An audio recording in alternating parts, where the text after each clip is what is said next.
more than half my business comes from that, and that's free. Yeah. Hunt that down, get that bait, and hunt the prey. I say the highest form of arrogance is letting as a race, we need to get our act together. So this is my way of helping that to happen. On today's Engaging Marketeer, I am speaking with the force of nature that is Ariel Hubbard. So I'm here in the UK. Ariel is over in Washington State in the US near Seattle, and she's talking to me about how she took her massage business, her massage training business during COVID from face-to-face onto online. There's a lot of pivoting going on here. There's a lot of changing to make courses online, make courses on demand so that you can access them. And obviously we've helped a number of clients do that ourselves. So everything Ariel says, I'm like, yeah, I totally get it. I totally get where you're coming from. So let's hear how Ariel's done this and how Ariel pioneered in her industry by being one of the very first people to use social media way back before Twitter was even born, never mind ruined by Elon Musk. So let's speak with Ariel Hubbard. You talk about marketing through common sense and intuition. Yes. What is that? Because I have no common sense. Wow, you actually admit it. Of course I don't. Most people don't. So, okay. So, marketing 101 is who's your target market, finding out who your target market is, right? Mm-hmm. And then how are you going to reach them, right? You'd think that I'm with would you so far. I'm with you so far. Yeah. Right? So the thing is, because of the advent of technology, there are a lot of ways to reach people where we couldn't reach people before, and in the olden days, we used to send out little flyers or little cards, or we make phone calls, or we put ads on TV or radio, right? But these days, because there's so many different outlets with social media, and now with the advent of AI in the mix, right? How are we reaching people? So the thing is, you want to think about who you're going to connect with and how you're going to connect with them in a way that makes sense to that person. So what I mean by that is people have their preferred styles of communicating, and they want to communicate in a certain platform. Some people, young people, they communicate via gaming platforms. So you want to talk to a young person, you have to get on a game and talk to them through the chat. Isn't that crazy? Crazy, right? If you're older, it might be through texting, or it might be through email, but email is tough because a lot of people don't read email. So the common sense thing is, okay, how do I reach people where they're going to be, not where I like to communicate from? Mm-hmm. So if you had your preferred style of communication, right, like the way you like to talk to people, communicate, market your service, okay, how do you reach those people where they're at? Like I had a woman reach out to me. She reached out to me, and it was through networking. So word of mouth is huge. That's a big one. Depending on what kind of business you have. If you have a service-based business, word of mouth is the best way to get new clients, right? But if you're trying to reach people, or you're new, or you have a different type of business, you have to reach them a different way, right? So where are those people? So that's where the common sense comes in. How do you find the people where they're at in a way they want to communicate from? So like in the B2B world, it's probably going to be on LinkedIn, or it's going to be at a business conference, right? Or it's going to be at a lunch with business colleagues or something like that. But if you're in a service space where there's some intimacy involved, let's say a hairstylist, a massage therapist, an esthetician, where there needs to be a feeling of safety or connection, that's going to be a lot of that's going to be like people talking about you, buzz about you, saying you're great, that you know what you're doing. And for people in my business, sometimes it's also educating, taking or teaching classes, or sometimes taking classes and meeting people in the educational sphere, and then networking with those people, right? So there are all these different ways to do it. The intuition piece is being at the right place at the right time. And some of that is you get these intuitive, I call them hits. That's the term that a lot of us use in the intuitive world, where we get these feelings or ideas, or a suggestion someone gives us comes into our sphere, and we say, oh, I should do that. Hey, you should call so-and-so. Or, hey, you should email so-and-so. Or you should do a social post on such and such. And so when you follow up on that and you start getting results, that's when it gets amazing. So I did this thing. I call it guerrilla social media. And what it is when I do post, I look at who looks at my posts. That means they're thinking about me because they'll either like it or they'll look at it or they'll comment on it. And then after a certain number of touches, a certain number of posts, I'll reach out to them personally because I'm at top of mind. They're looking at my stuff. And when I do that, I can usually close them on something. So if I've seen that they've looked at my things, 2, 3, 4, 5 times, I'll reach out and say, hey, did you know that I have this option, or I have this long distance class, or I have this kind of opportunity? And they'll be like, no, I didn't know that, because they've already liked other things I've been doing. Hmm. So that's how I bring in the intuition piece. So you're kind of actively using social media, because a lot of people just post stuff out there and forget about it. You're like laying bait, and you're seeing who takes that bait, and then you're diving in there and grabbing them by the throat. And well, I would use gentler terms, but hunt that down, get that bait, and hunt the prey. Yes, I am. But yes, it's true. Definitely. I'd use a little softer, more yin terms, but yes, the essence is absolutely true. Yeah. I love what you say as well, that you need to know where your target audience is. As you say, younger audience gaming platforms, because I've had so many conversations with my kids over Minecraft. Otherwise, I would never have used Minecraft. But no, of course not. There are loads of business owners that say things like, oh, I don't like Facebook, so I'm not going to use it. But that's where your customers are. You know what I say to those people? Get over yourself. You're self-sabotaging. Big time. I like that. I'm going to use that. Yeah. I sometimes I say it that directly, and sometimes a little more gentle, depending on what someone can tolerate. Because I do a lot of coaching for people in my business. So I work in the holistic health world. So I'm in massage, energy medicine, and clinical hypnotherapy. I've been a practitioner for a really long time, almost 30 years, energy medicine 34. And then I have been training people to do what I do for decades. But the big missing for a lot of those people is they have a huge gap when it comes to marketing. So I work with these people, and I'd say 10% of them are engaged and they're early adopters. Once they hear about it, they immediately step into it. And then 90% of them are resistant. And there are other populations where this is an issue. I've had psychologists, colleagues say that they also have a missing in this area. And I'm sure there are other professions where people tend to resist using technology. But the thing is, you can do so well with it if you just get over yourself a little bit. And I say, address your resistance. Look at why you have that resistance. Deal with your resistance and use these wonderful channels to reach people. I mean, half of my business or more comes from Facebook, from people referring people to me on a local site. It's like a site for my town. Hey, I'm looking for a great massage therapist. I'm looking for a good hypnotherapist. And these people refer me. And more than half my business comes from that. And that's free.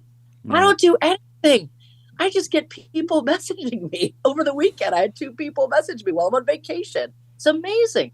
So social media can be incredible. People get intimidated and uncomfortable. Go take some classes. That's how I learned. I started taking classes way back in 2007 when I started social media. Okay. I started using it. I started taking classes. I'm saying, well, this seems intimidating, but I'm not going to let it get in my way. Right. So I just said, okay, I'm going to make this happen. So at that time, I had a very small school and was competing with much larger schools in my area that had way bigger budgets. The thing is, I was enrolling as many students as they were, because the students were on social media and they were not. I was the only school in my area on social media. And I'd have these guys from Google call me up and they're trying to pitch me to, buy their service. And I said, do me a favor, go ahead and do a search for schools in this town. Oh, and they're like, oh, your name is at the top. I said, that's right. I don't need you. And they said, how did you do it? I said, social media. So, I don't know if people are aware of this, but when you post frequently, you interact online and you have meta tags on your website, your SEO scores go up and the search engines can find you more easily. And then your information pops up. The most important thing is we have to be seen in order to be seen. So if people are not visible, no one's going to say, I want to, work with you or buy your service or your product or whatever. You have to be available to people. It's really important. So the intuitive part is there are a lot of different ways to do this. So you have to sometimes use your intuition to pick which one you're going to do. But I would say with your target market, what's the age group of your target market? If you know that, then you pretty much know. So like anybody over 40 is going to be on Pinterest, women especially, even though that's been around for years, it's still huge. Pinterest, Facebook, right? Help me out here. If they're in the corporate world, it's going to be LinkedIn, right? Absolutely. If they're 30 and under, it's going to be Snapchat, right? You have things that are trendy, like Vine is gone now. Vine was like 6 seconds and then it was gone. And then I loved Vine. Twitter killed it, unfortunately. Oh man. Well, the thing is now Twitter's, dying on the vine, as it were, but I'm bummed. Yes, it is. Yeah. Thanks, Elon. Yeah. Right. So there are always new things. So as the new things come up, we think about who the age group is. And again, those young people, those Gen Z people, they're going to be on gaming platforms. I mean, maybe Snapchat, maybe, but so who's your target market? What's their age? What are their interests? And where are you going to find those people? And then go to where they are and communicate the way they do. So that's the thing. We can't have our egos in this. I had a woman, she's like, I said, the best way to communicate with me is by text. I was giving her information because she was emailing me. I said, that's not, if you want to make an appointment, you want it to be quick, it's texting. She said, just call me. And calling, a lot of us don't do that anymore. But I called her and I booked the appointment with her because that's how she wanted to be communicated with. Yeah. That's a good tip. Yeah, communicate with people how they want to be communicated with. Because if you try to communicate with people in a system they don't like, it's not going to work for them. They're not going to enjoy working with you. They're not going to become a client of yours. It's about what do they like to do? Correct. Yeah. So anyway, I do also sometimes what I tell people, and this is everybody's intuitive. It's just that most of us ignore it. It's like sometimes it shows up as a thought that keeps coming into your mind over and over. You had those? I'm not talking like obsessive thoughts. I'm not talking about not those. Not those. Not anxiety thoughts, not rumination. No. Not insecurities, not those things. What I'm talking about is, hey, have you ever thought about taking a walk over on that bridge? And you're thinking, why would I possibly do that? Why would I take a walk over that bridge? The thing is, you go over there and then you meet somebody who wants to be your client.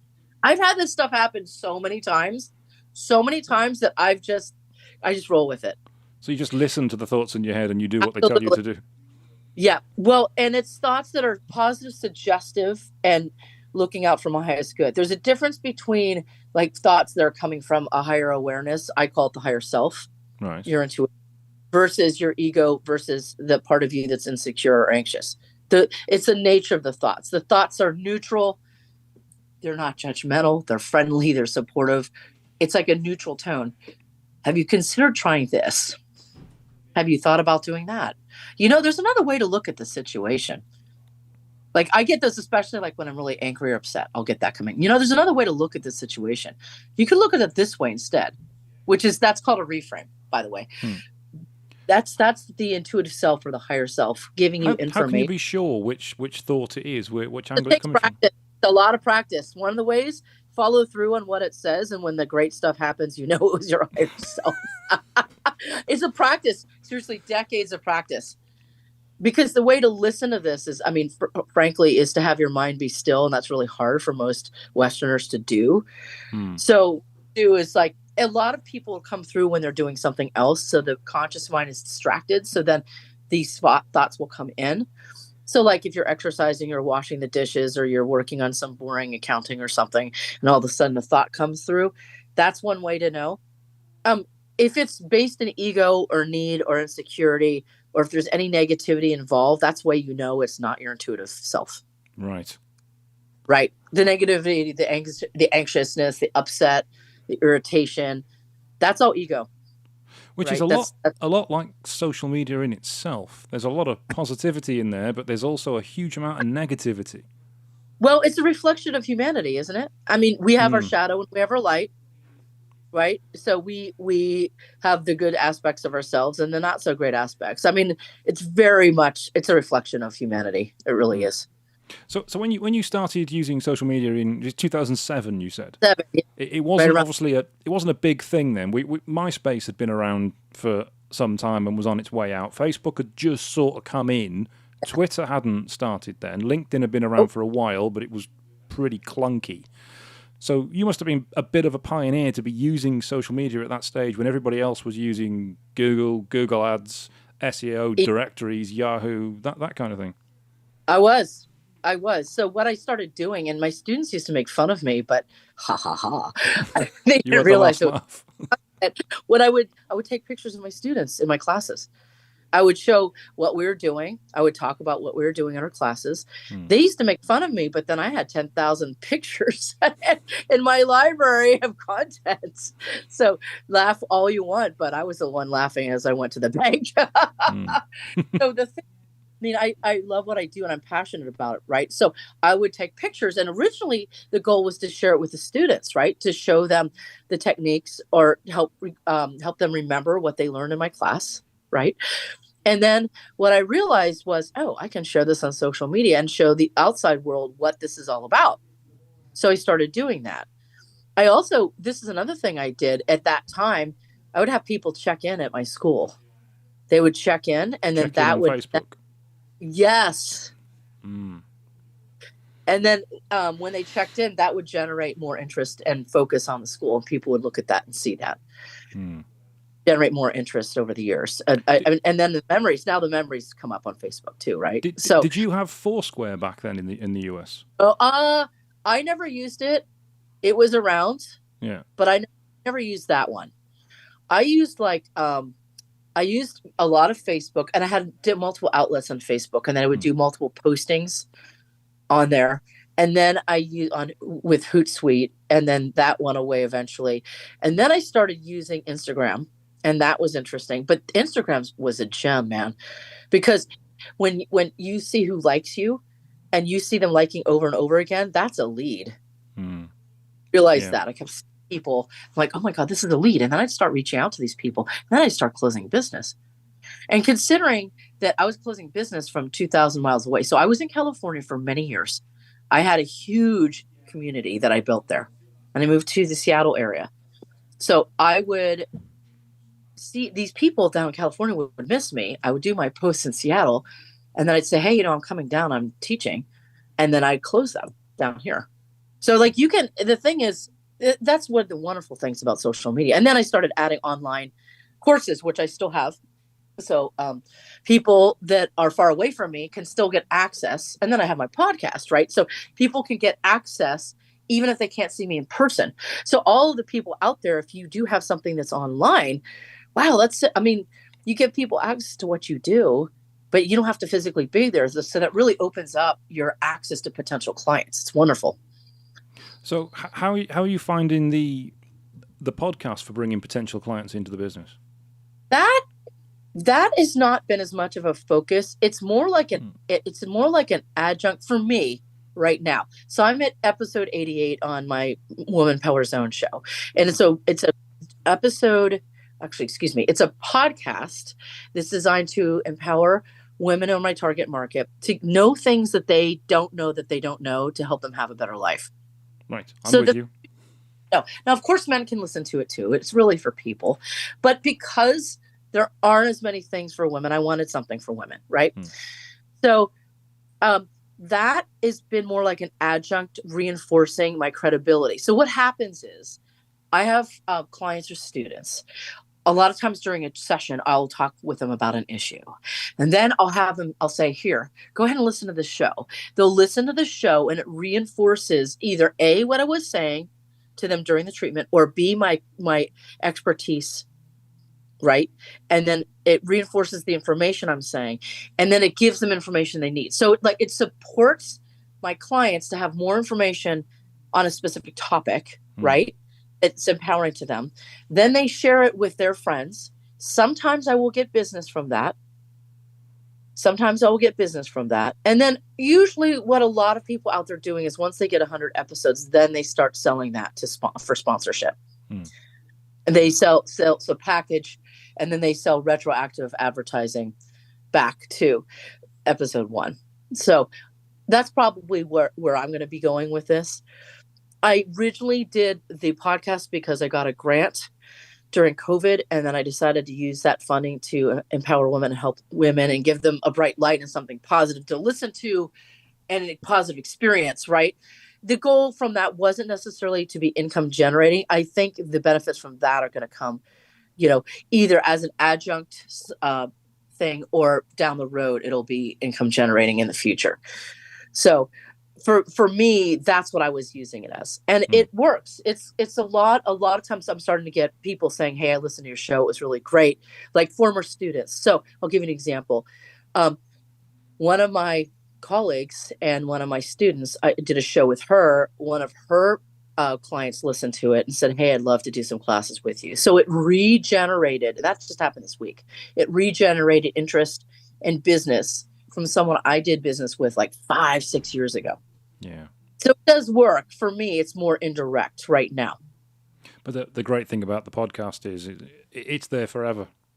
Yes. As you say, 100 episodes goes all the way back. It can go back a couple of years, and people can, at any point, can consume that.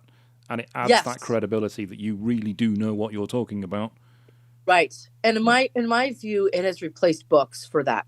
Because people used to write books to become experts or perceived as an expert in their field.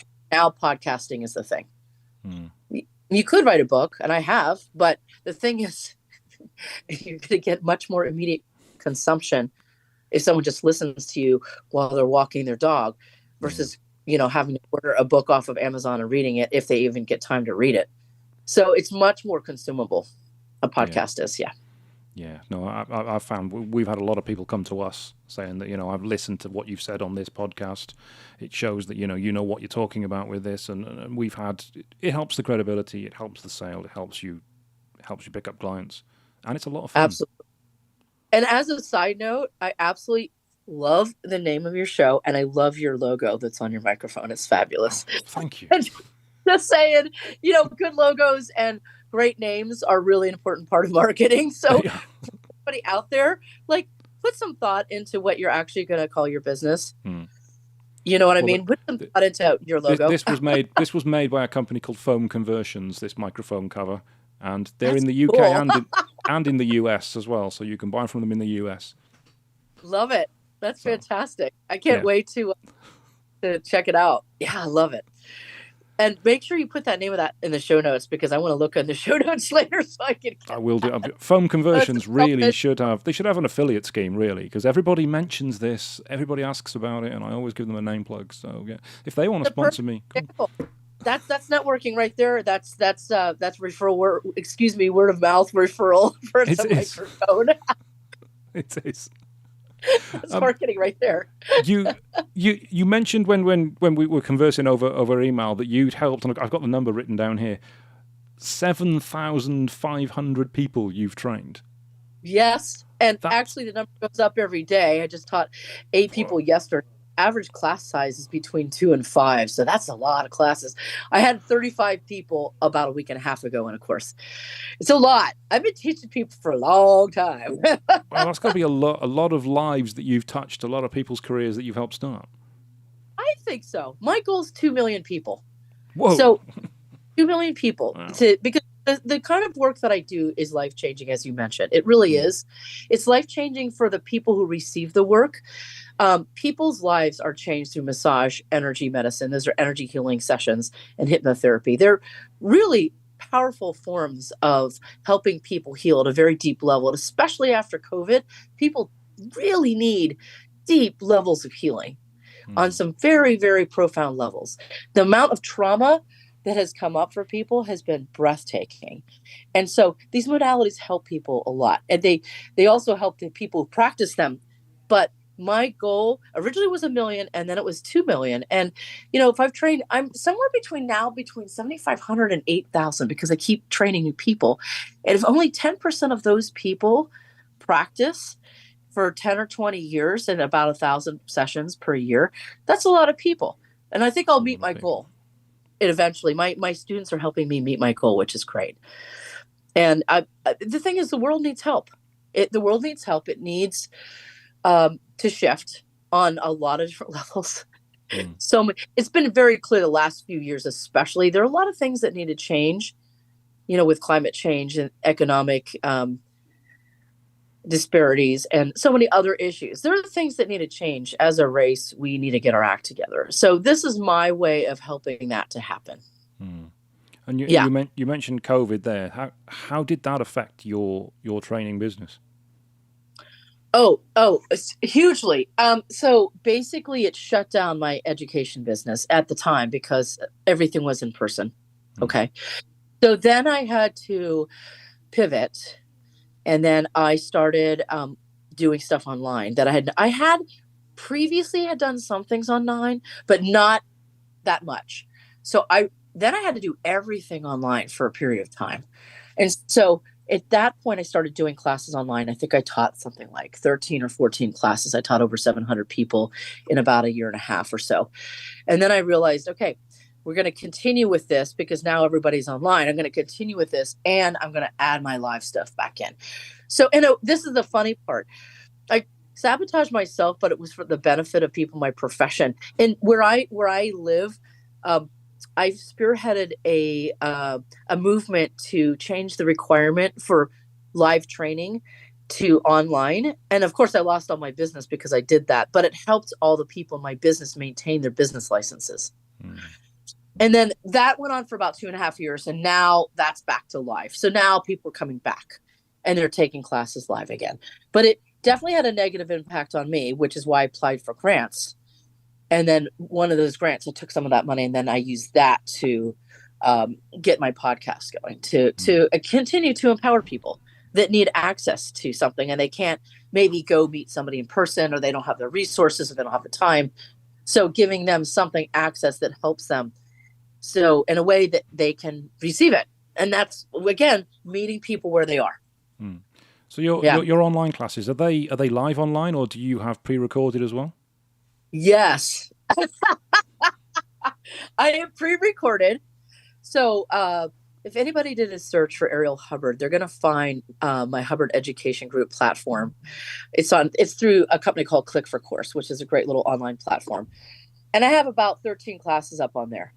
My next project is to get my live webinar series going. That's one of the things I want to work on in the next year or two, is hey guys, I'm going to teach a live class on X, show up and take the class. That's my next project. Speaking of intuition, remember I told you that sometimes people will tell you things that you need to listen to.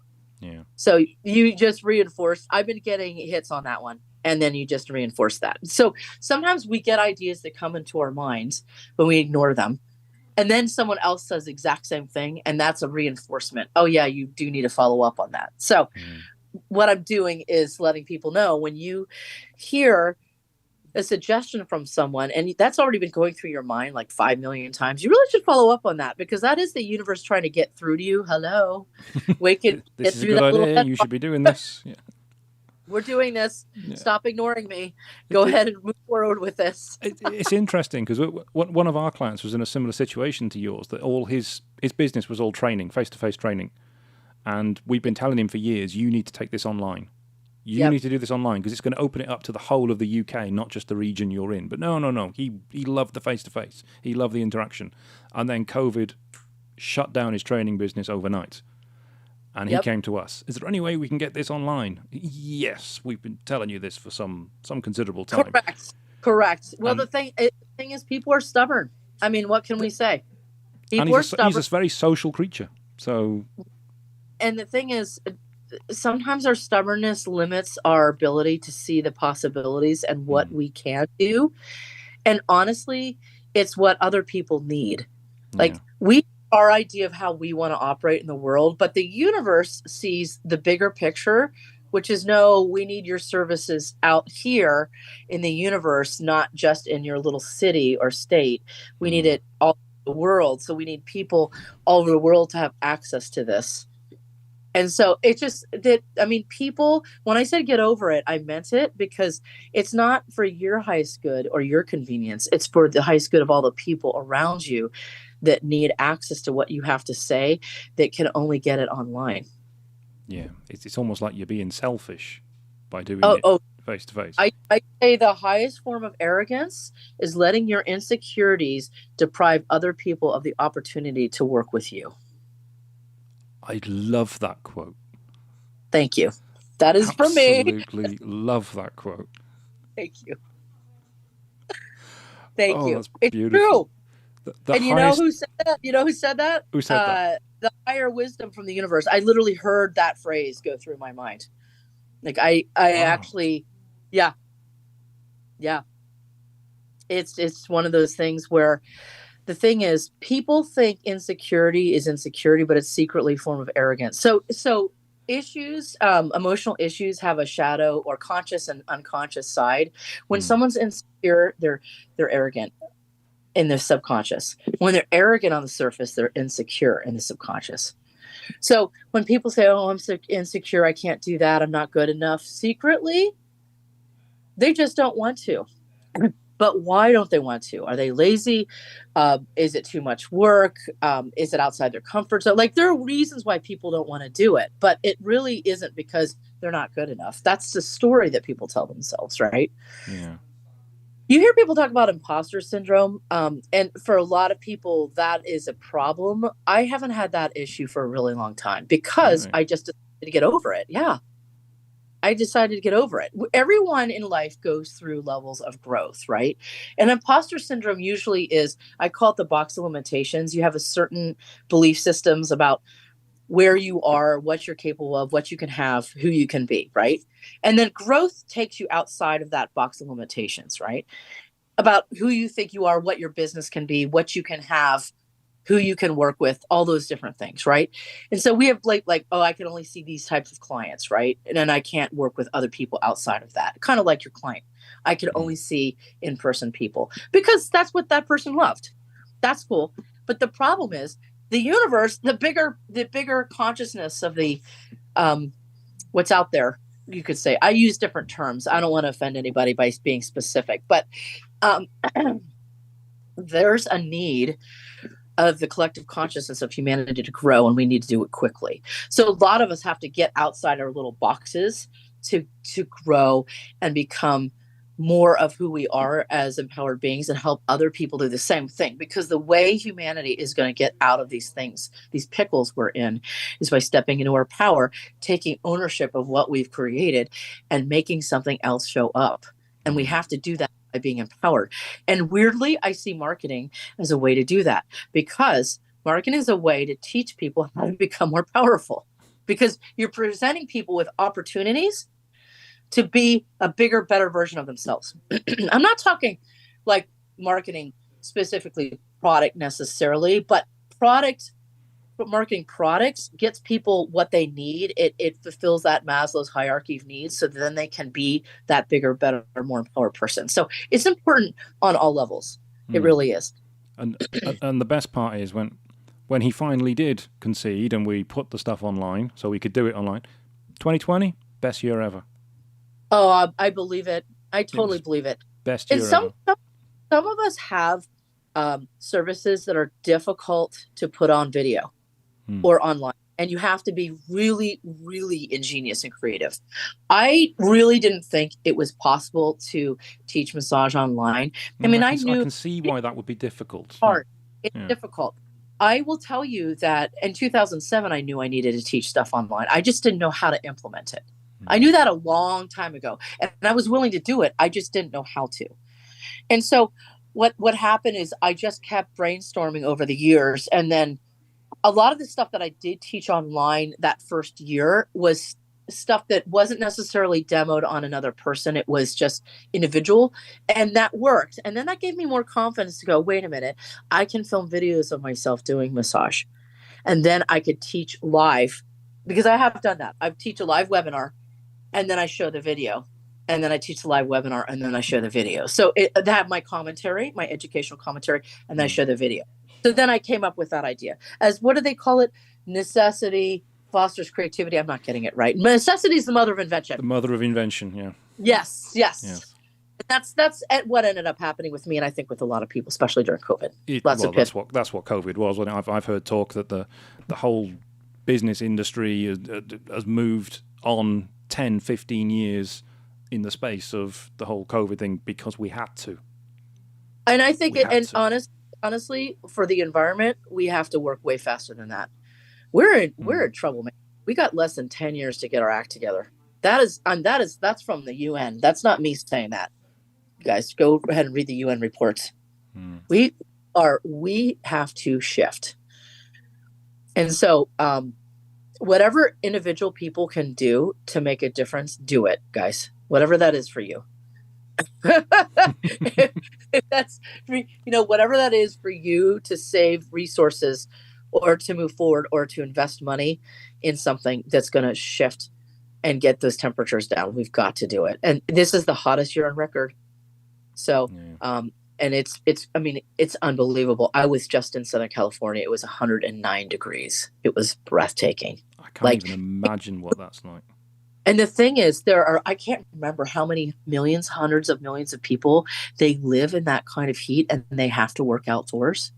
And that's like, we have to change. So I am mentioning that because for all those marketers out there who have that climate change software or tech or whatever you've got, man, get it going, people, because we got to shift. It's true. So my business has a low carbon footprint, right? Most of the time the lights are off. There's very little use of electricity, right? And there's not a lot. We don't use a lot of carbon in my particular business, but just as human beings and consumers, all of us are using carbon. So, yeah. Anyway, sorry to pop that message in there, but it's huge. It's needed. It's an important message, and and we're almost out of time because you need to get off to camp. So that's right. You almost forgot, yeah. It's an important message to end on, I think. So as a final thing, before I let you go and go off to summer camp, if somebody wants to get in touch with you and work with you, what's the best way they can do that? A great way is to go to my website, which is arielhubbard.com. That's ARIEL, like not the Little Mermaid, but like the Tempest, where it came from. And Hubbard, like old Mother Hubbard.com. And you can find ways to email me or send me a message. You could go to Woman Power Zone and listen to my show. And it doesn't matter if you're a woman or not. It's for everybody, really. Men are welcome. And those are two great ways. But I tell you, this conversation was so engaging that I lost track of time. So thank you for your wonderful questions. It's the name of the podcast. Exactly. The Engaging Marketeer, and with an engaging host. Thank you very much. I will pop those links in the show notes as well. So anybody just scroll down if you're on video, if you're on iTunes, whatever, and you can click on those links below to get in touch with Ariel.